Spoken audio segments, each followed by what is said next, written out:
Desde o surgimento da internet, o mundo mudou profundamente e a educação não ficou de fora dessa transformação.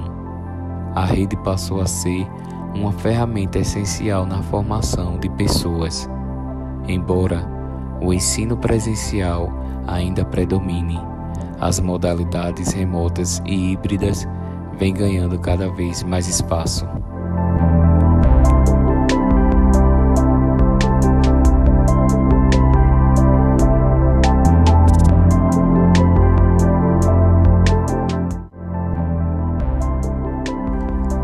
Nossa equipe veio até a UFAL para conversar com estudantes que viveram a experiência do ensino remoto e hoje estão de volta às aulas presenciais.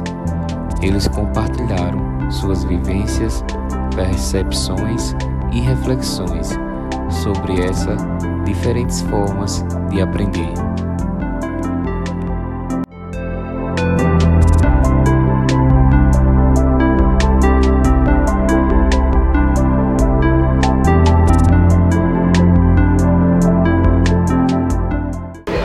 Depois que você conheceu o ensino remoto, o modelo presencial ainda faz sentido do mesmo jeito?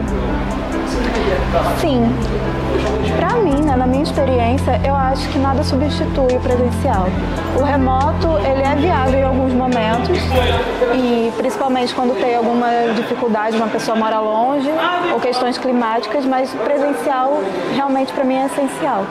O presencial faz mais sentido para mim porque eu passei o meu ensino médio inteiro tendo ensino remoto e eu considero que eu perdi muitas coisas, em coisas que isso deu para eu perceber o que realmente me interessava, de querer assistir a aula ou não. Na minha experiência, o online não foi algo bom, porque era muito difícil acompanhar, existe a questão da conexão da internet, tem todo um contra, um problema por trás de você estar estudando em casa. Você está em casa, está no conforto de casa, mas às vezes tem muita distração, então para mim não foi uma boa experiência. Mas eu acho que tem coisas que a gente não pode fazer por escolha. E eu acho que tem aulas que são importantes de a gente assistir independente. Eu acho que o remoto dá um pouco mais esse senso de você escolher o que você quer assistir. E aí por isso eu acho que eu acabei perdendo muitos conteúdos que talvez depois eu descobrisse que eram conteúdos interessantes. Para você se adaptar à forma híbrida, foi difícil, foi fácil? Você já conhecia esse novo formato? Foi um pouco complicado para poder, porque como o professor estava em aula presencial, quem estava no remoto ficou um pouco complicado para questões do eco e tudo. E também porque é bem difícil o professor focar em dois momentos, em dois diferentes. Então, às vezes alguém levantava a mão no híbrido, o professor presencialmente não via essa questão.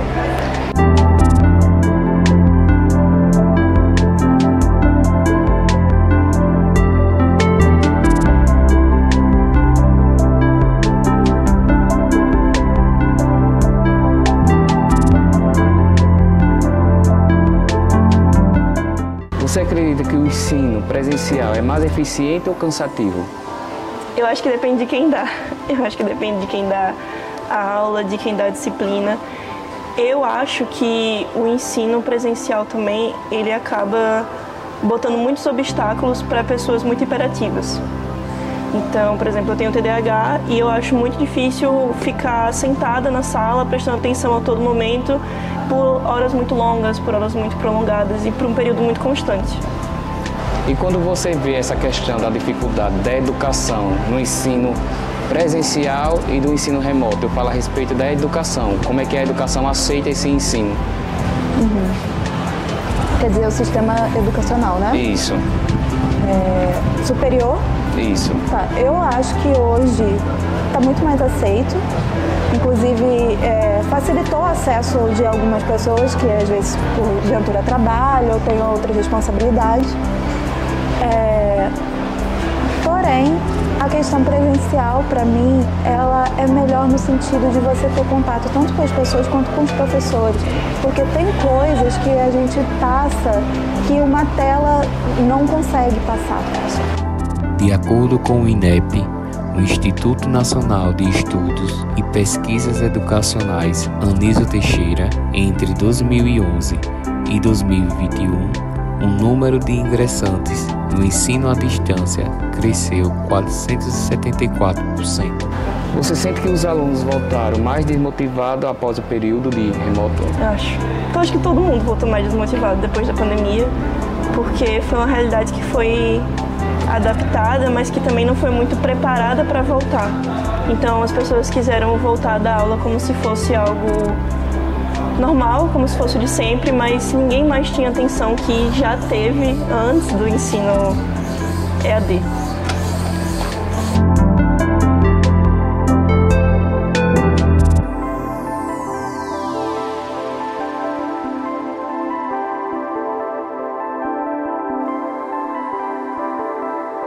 Como você percebeu a postura dos professores durante o ensino remoto? Eles se adaptaram bem?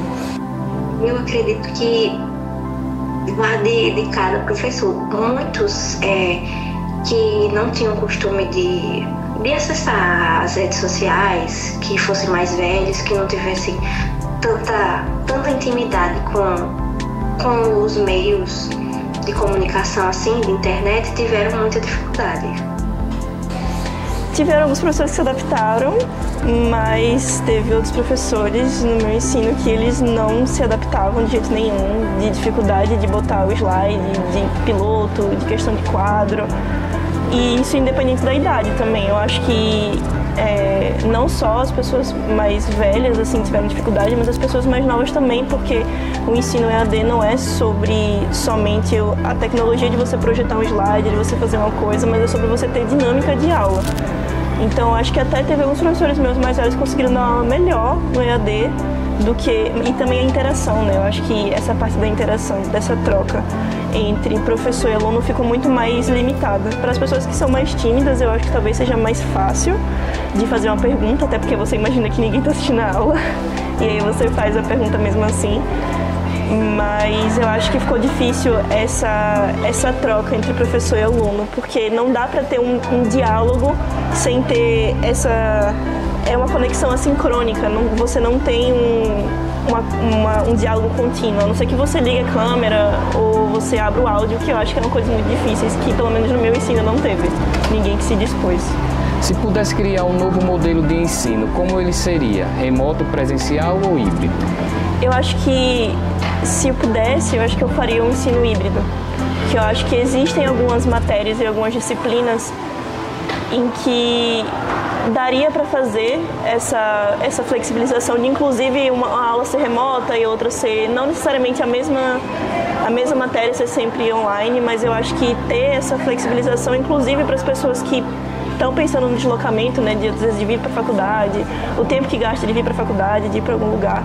Então, às vezes, esse tempo, ela poderia otimizar esse tempo com outras coisas se tivesse essa flexibilização do híbrido. Tá certo, Beatriz, valeu.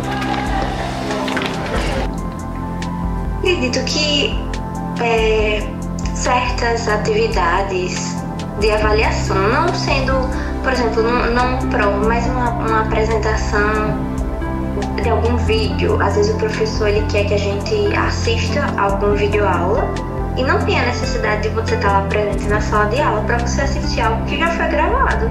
Então dá para você, numa videoconferência com todo mundo, assistir da sua casa. A educação é um processo em constante mudança, influenciado pelas condições sociais e tecnológicas do seu tempo. Segundo José Moran, 2015, o ensino híbrido possibilita integrar o melhor do presencial e do virtual, promovendo a autonomia, o engajamento no processo de aprendizagem.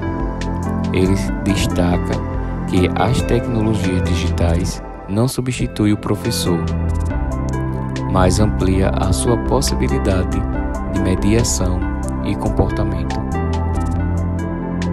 Já Paulo Freire, 1996, nos ensina a lembrar que a educação é um ato de diálogo e liberdade. Mesmo no ambiente remoto, o ensino que só se torna significativo quando existe a escuta, troca e empatia entre quem ensina e quem aprende. Assim, compreender a transição entre o ensino remoto e presencial é essencial para pensar o futuro da educação mais flexível, humana e conectada. As experiências variam. A cada modalidade tem seu ponto positivo. No entanto, a maioria dos entrevistados considera que o ensino presencial ainda se destaca especialmente pela socialização, pela interação e pelo ambiente voltado ao aprendizado. O ensino remoto, por sua vez, segue como uma ferramenta importante para ampliar o acesso à educação. Então, para você, o presencial é melhor do que o ensino à distância? Sim, mas eu reconheço a importância do ensino à distância também, mas para mim o presencial, para mim, funciona melhor.